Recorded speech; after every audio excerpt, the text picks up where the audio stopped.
नमस्कार दोस्तों, स्वागत है आपका अपना चैनल जिसका नाम है केवल एग्जाम। इसमें जो है हम यूथ कंपटीशन की एक बुक है जिसमें 1 लाख पॉलिटी के क्वेश्चन है उसको कंप्लीट कर रहे हैं। इसमें आज ये हमारा 8वां वीडियो होगा। इससे पहले वीडियो में हमने क्या देखा था? इससे पहले वीडियो में हमने भारतीय संविधान के जो सूत्र हैं, कहाँ-कहाँ, किस-किस देश से कौन-कौन से प्रारूप उठाए गए हैं, कहाँ-कहाँ, किस-किस देश से हम प्रेरित होके अपने संविधान में कुछ बदलाव करके उस चीज़ को अपनाए हैं, उसके बारे में देखे थे।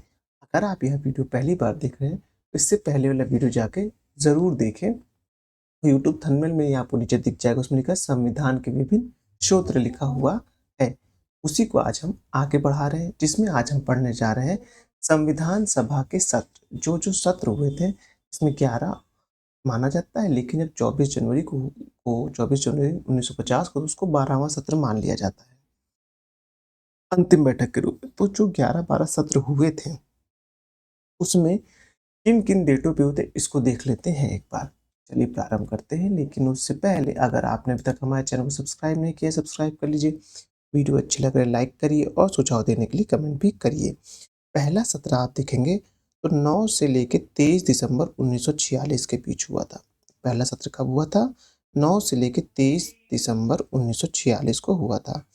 दूसरा सत्र कब हुआ था? दूसरा सत्र आपको देखने को मिलेगा 20 से 25 जनवरी 1947 को। दूसरा सत्र कब हुआ था? 20 से 25 जनवरी 1947 को हुआ था। बात ध्यान रखिएगा कि दूसरा सत्र कब हुआ था आपका? 20 से 25 जनवरी 1947 को हुआ था। तीसरा सत्र देखेंगे, तो तीसरा सत्र में आपको मिलेगा 28 अप्रैल से लेके 2 मई 1947 तक। तीसरा सत्र कब हुआ था? 28 अप्रैल से लेके 2 मई 1947 तक हुआ था। इसको ध्यान रखिएगा। चौथा सत्र कब हुआ था? 14 से लेकर 31 जुलाई 1947 को हुआ था। पाँचवाँ सत्र जो हुआ था 14 से लेकर 30 अगस्त 1947 के बीच हुआ था। हो सकता है प्रश्न बने कि किस सत्र के दौरान भारत को स्वतंत्रता मिली थी? वो मिली थी आप देखेंगे 5वां सत्र 1947 जो कि 14 से लेकर 30 अगस्त 1947 तक चला था। अब आएगा छठा सत्र। छठा सत्र आपको 27 जनवरी 1950 को हुआ था। कब हुआ था छठा सत्र? 27 जनवरी 1948 को हुआ था। अब सातवां सत्र कब हुआ था? सातवां सत्र आपको 4 नवंबर 1948 लेके 8 जनवरी 1949 को हुआ था। आठवां सत्र देखने को मिलेगा कब आपको? आठवां सत्र जो है वो आपको मिलेगा 16 मई से लेके 16 जून 1949 तक। नवां सत्र देखेंगे तो 30 जुलाई से लेके 18 सितंबर 1949 तक। 10वां सत्र देखेंगे तो 10वां सत्र आपको मिलेगा कब मिलेगा? 16 से लेके 16 से 6 से लेके 17 अक्टूबर 1949 तक। 11वां सत्र 14 से लेके 26 नवंबर तक होगा। हाँ, जहाँ पास आप देखें आंशिक रूप से हमारा संविधान लागू हो गया था 26 नवंबर 1949 को। 11 सत्र हुए थे, लेकिन अगर 24 जनवरी 1950 को जोड़ लेते हैं तो वो 12वां सत्र हो जाता है। लेकिन जब भी प्रश्न में आए ध्यान रखिएगा आप 11 सत्र को टिक करिएगा। अब संविधान सभा द्वारा भारतीय संविधान को कब स्वीकार किया गया? संविधान सभा द्वारा भारतीय संविधान को कब स्वीकार किया गया? तो स्वीकार किया गया 26 नवंबर 1949 को। संविधान सभा द्वारा भारतीय संविधान को कब स्वीकार किया गया? वो स्वीकार किया गया 26 नवंबर 1949 को स्वीकार किया गया। अब है भारतीय संविधान को पारित करते समय संविधान सभा में उपस्थित सदस्यों की संख्या कितनी थी? तो जिस समय भारतीय संविधान पारित किया जा रहा था, उस समय वहाँ उपस्थित संख्या कितनी थी सदस्यों की? 284 थी। कितनी थी? 284 थी। ये बात आप ध्यान रखिएगा। इसको मैं मार्क कर दे रहा हूँ अच्छे से कि आपको ध्यान रहे 284। भारतीय संविधान को पारित करते समय संविधान सभा के में उपस्थित सदस्यों की संख्या कितनी थी? 284 थी।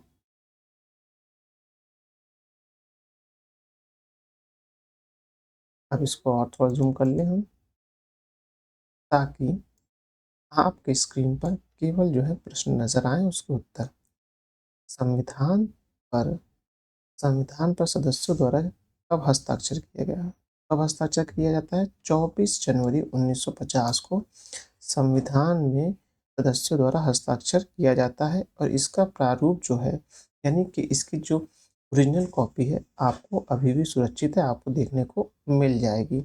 अब है 19 मई 1928। क्या है? 19 मई 1928 ईस्वी को मुंबई में आयोजित, कहाँ?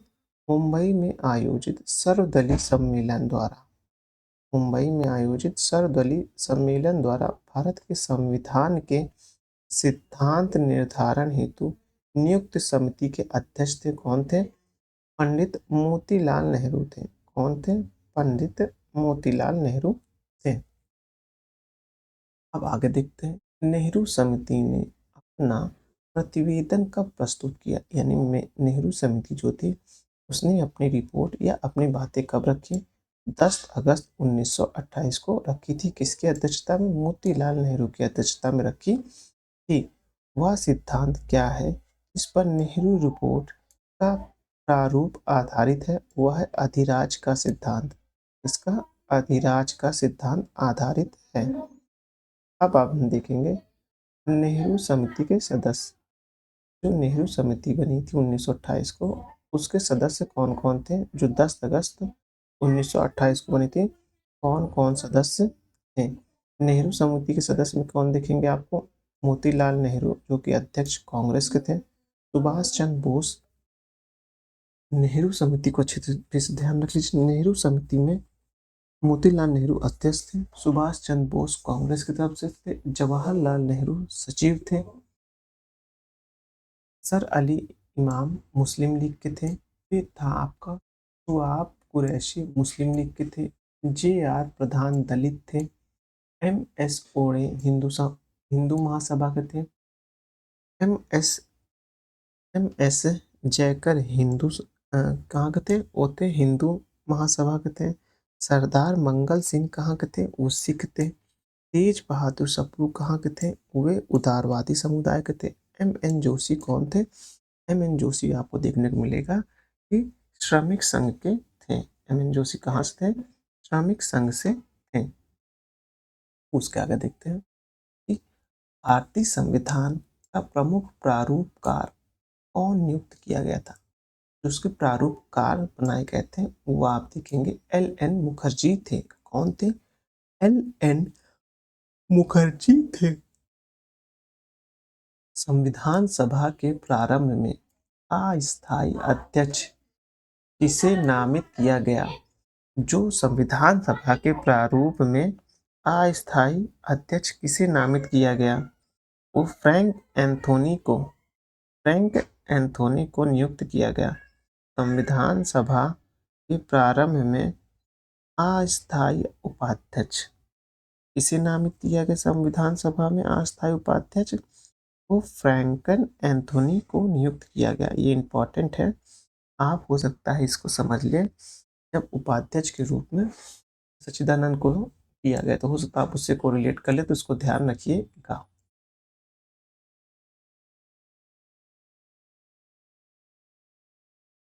अब उसके आगे देखते हैं संविधान सभा में पहले स्थायी उपाध्यक्ष कौन थे? संविधान सभा में पहले स्थायी उपाध्यक्ष कौन थे? तो आप देखेंगे एच सी मुखर्जी व वी टी कृष्णाचार्य थे। प्रारूप समिति में एकमात्र कांग्रेसी सदस्य कौन थे? तो आप देखेंगे प्रारूप समिति में एकमात्र कांग्रेसी सदस्य के रूप में आपको कौन मिलेगा? के एम मुंशी मिलेंगे। कौन मिलेगा? के एम मुंशी मिलेंगे। अब है संविधान, यानी कि भारतीय संविधान दिवस किस तिथि को मनाया जाता है? तो भारतीय संविधान दिवस जो मनाया जाता है वो मनाया जाता है 26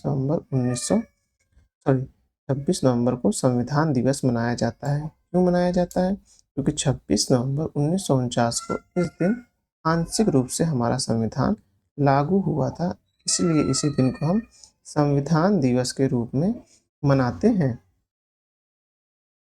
अब है को संविधान को 26 जनवरी के दिन लागू करने का निर्णय क्यों लिया गया? इसलिए लिया गया 26 जनवरी को लागू करने का कि कांग्रेस ने इस तिथि को 1930 में स्वतंत्रता दिवस के रूप में मनाया था। कहाँ? रावी नदी के तट पर बनाया था। आपको ये बात ध्यान होनी चाहिए।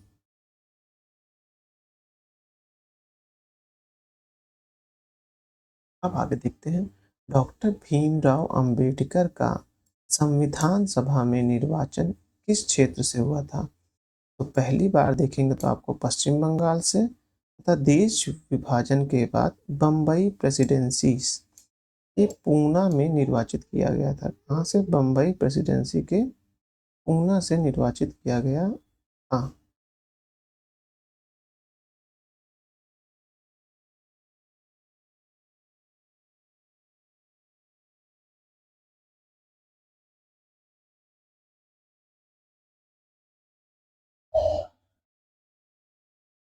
अब राजस्थान की रियासतों का प्रतिनिधित्व करने वाले संविधान सभा के सदस्य कौन थे? वीटी कृष्णाचार्य थे। कौन थे? वीटी कृष्णाचार्य थे। अब है कि संविधान सभा में वयस्क मताधिकार को 15 वर्ष के लिए स्थगित करने की बात की थी। किसने? मौलाना अबुल कलाम आजाद ने की थी कि संविधान सभा में वयस्क मताधिकार को 15 वर्ष के लिए स्थगित कर दिया जाए। यह बात किसने की थी? मौलाना अबुल कलाम आजाद ने की थी। बात को ध्यान रखिएगा कि संविधान सभा में वयस्क मताधिकार को 15 वर्ष के लिए स्थगित करने की बात की थी, मौलाना अबुल कलाम आजाद ने की थी। अब है संविधान सभा के सदस्यों का चुनाव किसके द्वारा हुआ था? प्रांतीय विधान सभाओं के द्वारा हुआ था। संविधान सभा के सदस्यों का चुनाव किसके द्वारा हुआ था? वो हुआ था आपका प्रांतीय विधानसभा सदस्यों के द्वारा हुआ था। संविधान सभा द्वारा राष्ट्र ध्वज को अपनाया गया था 22 जुलाई 1947 को। ये बात ध्यान रखिएगा और यह प्रश्न यूपी पीसीएस 2022 और 21 में भी आ चुका है कि संविधान सभा द्वारा राष्ट्रीय ध्वज को कब अपनाया गया था? वो अपनाया गया था 22 जुलाई 1947 को अपनाया गया था। ये बात अच्छे से ध्यान रखिएगा। क्यों ये बात ध्यान रखने योग्य है? क्योंकि जब आप इसको ऐसे ध्यान रखिएगा ना, हमने 15 अगस्त 1947 को 5वें सत्र के दौरान हमने क्या किया था? जो है राष्ट्रीय ध्वज को अपनाया था। क्यों अपनाया था? क्योंकि 22 जुलाई यानी पहले 15 अगस्त से पहले हमें स्वतंत्रता दिवस यानी कि 15 अगस्त को मनाने के लिए हमें झंडे की ज़रूरत थी। इसलिए हम 15 अगस्त 1947 से पहले ही 22 जुलाई 1947 को राष्ट्रीय ध्वज को अपनाएंगे। ऐसे याद रख लीजिएगा। इस वर्ष संविधान सभा द्वारा राष्ट्रमंडल में भारत की सदस्यता का सत्यापन किया गया। वह किया गया मई 1949। अब किया गया मई 1949 को किया गया। संविधान सभा द्वारा राष्ट्रीय गान को कब अपनाया गया? तो संविधान सभा द्वारा राष्ट्रीय गान को अपनाया गया 24 जनवरी 1950 को अपनाया गया।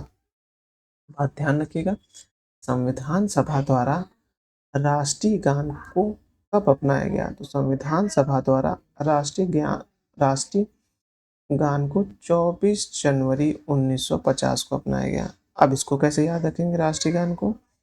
हम लोग 26 जनवरी को गणतंत्र दिवस मनाते हैं, झंडा फहराते हैं। झंडा फहराने के बाद हम लोग राष्ट्रीय गीत गाते हैं। अब राष्ट्रीय गीत गाने के लिए हमें राष्ट्रीय गान की ज़रूरत होती है। तो राष्ट्रीय गान को हम कब अपनाएंगे? राष्ट्रीय गान को हम अपनाएंगे 24 जनवरी 1950 को अपनाएंगे। ये बात ध्यान रखिएगा। अब संविधान सभा द्वारा राष्ट्रीय गीत को अपनाया गया कब? 24 जनवरी 1950 को अपनाया गया। संविधान सभा द्वारा डॉक्टर राजेंद्र प्रसाद को भारत के पहले राष्ट्रपति के रूप में कब चुना गया? तो चुना गया था 24 जनवरी 1950 को डॉक्टर राजेंद्र प्रसाद को भारत के पहले राष्ट्रपति के रूप में चुना गया था। वो डेट याद रखिएगा, डेट क्या थी? 24 जनवरी 1950 है। अब है संविधान सभा की महत्वपूर्ण समिति। संघ शक्ति समिति किसकी थी? जवाहरलाल नेहरू। यानी जो संघ की समिति थी उसके अध्यक्ष कौन थे? जवाहरलाल नेहरू थे। संचालन समिति कौन थे? वो राजेंद्र प्रसाद के हाथ में थी। मूल अधिकार व अल्पसंख्यक अधिकारों से संबंधित परामर्श समिति कौन थी? वल्लभ भाई पटेल। कौन थे? वल्लभ भाई पटेल थे। अब मौलिक अधिकार उप समिति किसकी थी? वो जेबी कृपलानी की थी। मौलिक अधिकार उप समिति किसकी थी? जेबी कृपलानी की थी। अब है अल्पसंख्यक उप समिति किसकी थी? एच.सी. मुखर्जी की थी। संघीय संविधान समिति जवाहरलाल नेहरू के अंदर आती है।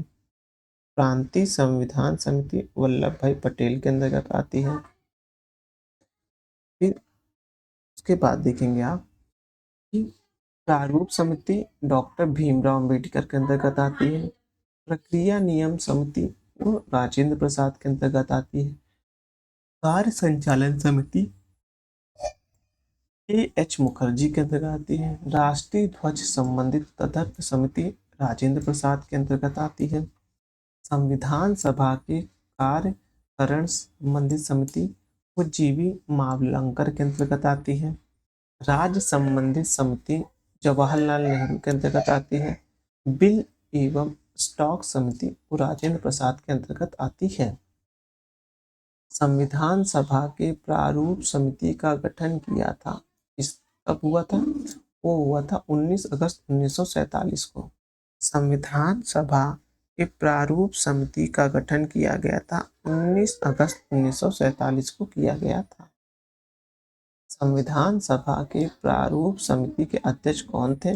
डॉक्टर भीमराव अंबेडकर थे। जो संविधान सभा के प्रारूप समिति के अध्यक्ष कौन थे? संविधान सभा के प्रारूप यानी कि जो संविधान बनेगा उसकी रूपरेखा कैसी होगी, के अध्यक्ष कौन बनाए गए थे? उसके अध्यक्ष डॉक्टर भीमराव अंबेडकर को बनाए गए थे।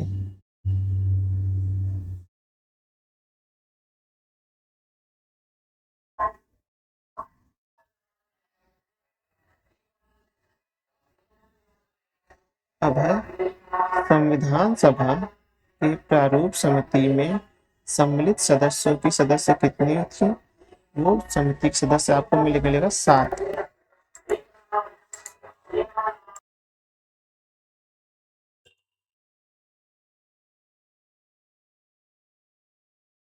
अब है संविधान सभा के प्रारूप समिति में सम्मिलित सदस्यों की संख्या कितनी थी? वह सदस्यों की संख्या 7 थी। कितनी थी? 7 थी। संविधान सभा के सदन समिति के अध्यक्ष कौन थे? तो बी पट्टाभी सीतारमैया थे। कौन थे?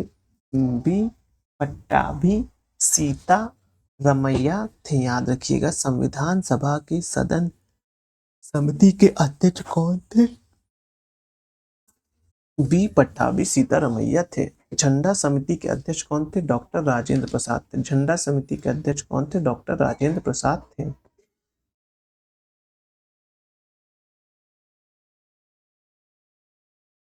अब भीमराव अंबेडकर की अध्यक्षता में संविधान सभा के प्रारूप समिति में शामिल सदस्य थे। जो भीमराव अंबेडकर की अध्यक्षता में संविधान सभा के प्रारूप समिति में कौन कौन शामिल थे? एन गोपाल स्वामी अय्यर थे, के एम मुंशी थे, अलादी कृष्ण स्वामी अय्यर थे, मोहम्मद सदुल्ला थे, बी एल मित्र थे। बाद में इनका स्थान एन माधव राव ने लिया एवं डी पी खेतान इनकी मृत्यु के बाद टी टी कृष्णाचार्य को शामिल किया गया। ये बात ध्यान रखिएगा। अब है किस रियासत के प्रतिनिधि संविधान सभा में सम्मिलित नहीं हुए थे? किस रियासत के प्रतिनिधि संविधान सभा में शामिल नहीं हुए थे? वह कौन थे? वह हैदराबाद की समिति थी। हैदराबाद की रियासत थी जो संविधान सभा में शामिल नहीं हुए थे। जिस समिति ने संविधान सभा की अन्य समितियों द्वारा प्रस्तुत सिफारिशों पर विचार किया था वो कौन से थे? वह देखेंगे प्रारूप समिति ने। तो एक बात फिर ध्यान रखिएगा, जिस समिति ने संविधान सभा को अन्य समितियों द्वारा प्रस्तुत सिफारिशों पर विचार किया था, वह आप देखेंगे प्रारूप समिति ने किया था। प्रारूप समिति द्वारा तैयार संविधान का प्रारूप संविधान सभा के अध्यक्ष को कब सौंपा गया? वह सौंपा गया, आप देखेंगे 21 फरवरी 1948 को सौंपा गया। 21 फरवरी 1948 को सौंपा गया। अब प्रारूप समिति द्वारा तैयार संविधान के प्रारूप पर संविधान सभा द्वारा प्रारूप में संशोधन हेतु प्राप्त सुझावों पर विचारार्थ किस समिति का गठन किया गया? वो थे विशेष समिति थे। संशोधित प्रारूप का मुद्रित संस्करण संविधान सभा के अध्यक्ष को कब प्रस्तुत किया गया था? वह किया गया था 26 अक्टूबर 1948 को किया गया था। 26 अक्टूबर 1948 को किया गया था। संविधान सभा कांग्रेस थी और कांग्रेस भारत, यह कथन किसका है? यह कथन आपको ग्रेवलिन ऑस्टिन का मिलता है। संविधान सभा कांग्रेस थी और कांग्रेस भारत, यह किसका कथन है? यह है ग्रेवलिन ऑस्टिन का है। अपनी राष्ट्रवादी प्रक्रियाओं में भारतीय संविधान के निर्माताओं ने अल्पसंख्यकों के हितों तथा भावनाओं के महत्व को कम करके आंका है। यह कथन किसका है? यह कथन आपको मिलेगा आइवर जेनिंग्स का है। किसका है? आइवर जेनिंग्स का है कि अपनी राष्ट्रवादी प्रक्रियाओं में भारतीय संविधान के निर्माताओं ने अल्पसंख्यकों के हितों तथा भावनाओं को महत्व को कम करके आंका है। आइवर जेनिंग्स का ये कथन है।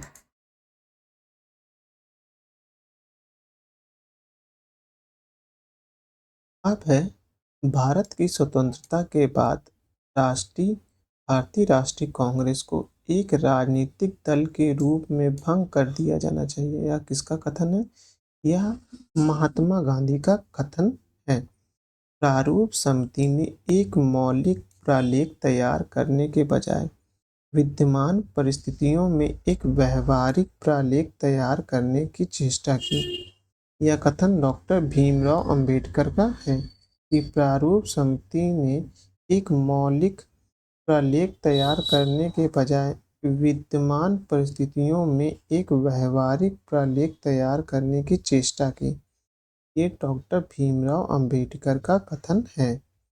संविधान के मूल विचारों में से किसी का कोई पेटेंट अधिकार नहीं है। किसी का कोई होना चाहिए, अब कोई पेटेंट अधिकार नहीं है। डॉक्टर भीमराव अंबेडकर के ये शब्द हैं कि संविधान के मूल विचारों में किसी का कोई पेटेंट अधिकार नहीं है। वह डॉक्टर भीमराव अंबेडकर का है। अब है भारतीय संविधान का निर्माण। भारतीय संविधान का निर्माण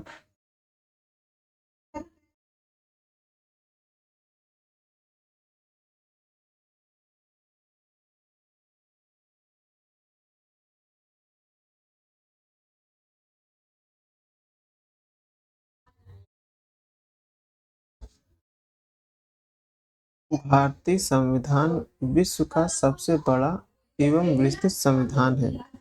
यह किसने कहा था? आइवर जेनिंग ने कहा था, जिन्होंने यह भी कहा था कि अपने राष्ट्रवादी प्रक्रियाओं में भारतीय संविधान के निर्माताओं ने अल्पसंख्यकों के हितों तथा भावनाओं को कम करके आंका है। यह कहा है। अब है भारतीय संविधान वकीलों के लिए स्वर्ग के समान है। आइवर्स जोनिंग्स का कथन है। भारतीय संविधान कठोर एवं लचीले के मध्य एक अच्छा संतुलन स्थापित करता है। केसी व्हीलर ने यह बात कही थी कि भारतीय संविधान कठोर एवं लचीले के मध्य एक अच्छा संतुलन स्थापित करता है। केसी व्हीलर ने यह बात कही थी। इसने भारतीय संविधान को अर्थसंघीय संविधान कहा था। केसी व्हीलर ने कहा था कि किसने भारतीय संविधान को अर्धसंघीय संविधान कहा था। केसी व्हीलर ने कहा था किसने भारतीय संविधान को सहकारी संघवाद पर आधारित बताया था। वो था गेवलिन ऑस्टिन था कि भारतीय संविधान को सहकारी संघवाद पर आधारित बताया था। किसने? ग्रेवलिन ऑस्टिन ने बताया था।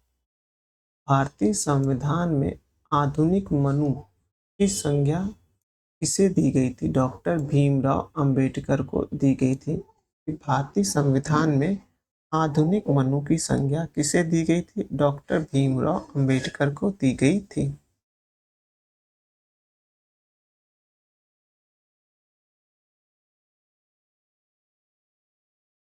किसी बाहरी सत्ता द्वारा थोपा गया कोई भी संविधान भारतीय स्वीकार नहीं करेगा एवं संविधान भारतीयों द्वारा वयस्क मताधिकार के आधार पर चुने गए भारतीय संविधान सभा द्वारा बनाया जाएगा। भारतीय राष्ट्रीय कांग्रेस ने उक्त प्रस्ताव किस अधिवेशन को स्वीकार किया था? वह कौन सा था? वह आप देखेंगे लखनऊ अधिवेशन अप्रैल 1936 को था। प्रारूप संविधान की जांच के लिए विशेष समिति के अध्यक्ष थे जवाहरलाल नेहरू। कौन थे? जवाहरलाल नेहरू थे। प्रारूप संविधान की जांच के लिए विशेष समिति के अध्यक्ष कौन थे? जवाहरलाल नेहरू थे। अब है भारतीय संविधान में प्रेस भारतीय संविधान में प्रेस दीर्घा समिति के सदस्य कौन थे? उषा नाथ सेन थे। कौन थे? उषा नाथ सेन थे। संविधान की स्वीकृति के साथ ही तत्काल प्रभाव 26 नवंबर 1949 से ही लागू किए गए प्रावधान थे नागरिकता, निर्वाचन, तदर्थ संसद से संबंधित उपबंध, अस्थायी तथा संक्रमणकालीन उपबंध। अनुच्छेद 5, 6, 7, 8, 9, 60, 324, 366, 367, 389, 380, 388, 391, 392, 393 और 394 है। इनको ध्यान रखिएगा। एक बार जब अनुच्छेद खोलिएगा तो इन अनुच्छेदों को पढ़ लीजिएगा कौन कौन अनुच्छेद किस किस धारा के मतलब किस किस प्रावधान से संबंधित है, जिससे आपको याद करने में आसानी होगी। अब है नागरिकता। नागरिकता निर्वाचन तथा अंतरिम संसद संबंधित उपबंध संविधान अंगीकृत किए जाते ही तत्काल प्रावधान से किस अनुच्छेद द्वारा प्रवर्तित किए गए हैं? वह अनुच्छेद 394 है। अब है भारतीय संविधान के निर्माण में वह कितनी धनराशि है? वो आप देखेंगे 63,96,729 रुपए है। अब है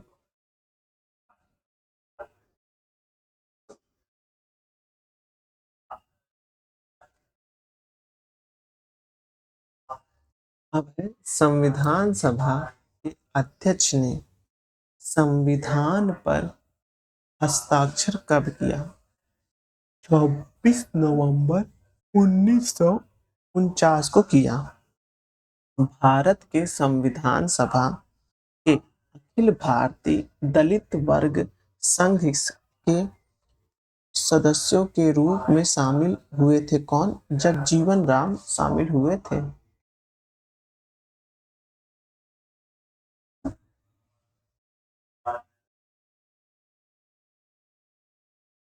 अब है संविधान के प्रमुख विशेषाधिकार यानी कि संविधान के क्या क्या विशेषाधिकार है उनके बारे में हम देखते हैं। सबसे लंबे एवं लिखित संविधान इसकी एक पहली विशेषता है।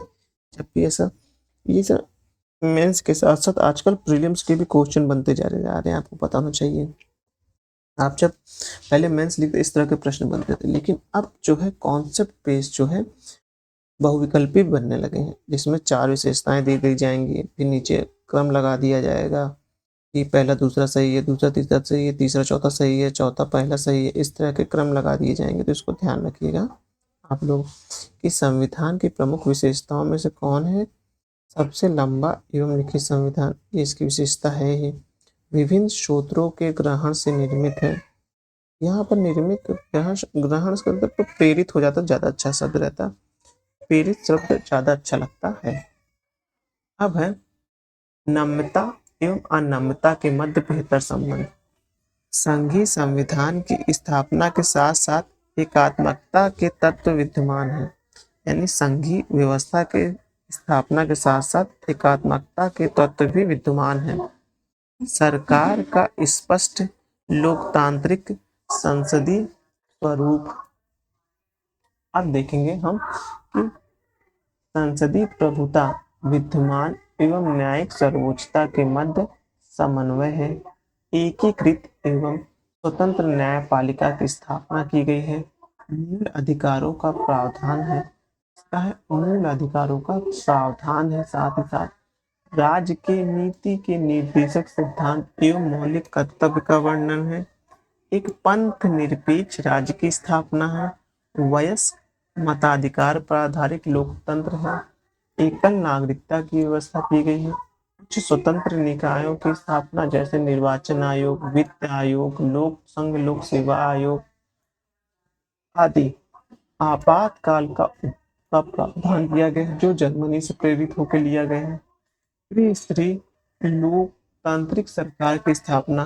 त्रिस्तरीय मतलब आप देखेंगे केंद्र सरकार, राज्य सरकार और स्थानीय सरकार, जो आपको 73 और 74 संविधान संशोधन के माध्यम से प्राप्त हुआ है। अब है सहकारी समितियों का प्रावधान। सहकारी समितियों के प्रावधान भी भारतीय संविधान की एक बहुत मूलभूत जो है विशेषता में से एक है। चलिए भारतीय संविधान की प्रमुख विशेषताएं देख लेते हैं एक बार। ऐसे लिखा हुआ है शासन संघीय शासन प्रणाली है, स्वतंत्र एवं निष्पक्ष न्यायालय है, स्वतंत्र एवं निष्पक्ष न्यायालय है। फिर आप देखेंगे संसदीय संप्रभु एवं न्यायिक सर्वोच्चता का समन्वय है। नम्यता एवं अनम्यता का मिश्रण है। स्वतंत्र निकाय है। सबसे लंबे एवं लिखित संविधान है। त्रिशासन है। अल्पसंख्यक अनुसूचित जाति जनजाति है। मूल कर्तव्य है, मूल अधिकार है, पंथ निरपेक्ष है, आपात बंधन निर्देशक तत्व है, वयस्क मताधिकार है। ये सब आपको देखने को मिलेगा, भारतीय संविधान की विशेषताओं के रूप में देखने को मिलेगा। ये जो चार्ट है मैं इसको मिटा दे रहा हूँ, आप इसका एक स्क्रीनशॉट ले लीजिए और स्क्रीनशॉट लेने के बाद जहाँ भी आप अपना पढ़ने की टेबल है उस पर इसको चिपका दीजिए, ताकि आप दिन भर में एक बार इसको देख सके, तो आपको खुद याद हो जाएगा कि भारतीय संविधान की विशेषताएं क्या हैं। चलिए अब स्क्रीनशॉट ले लीजिए।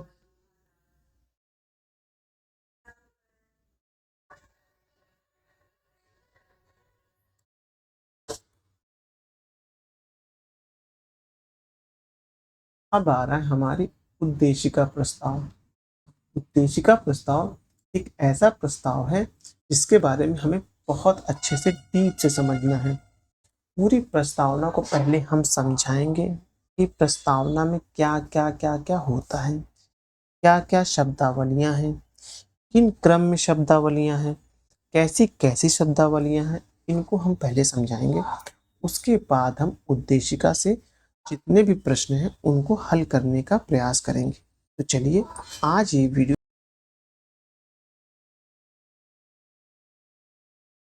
अच्छे से पढ़ेंगे। चलिए धन्यवाद।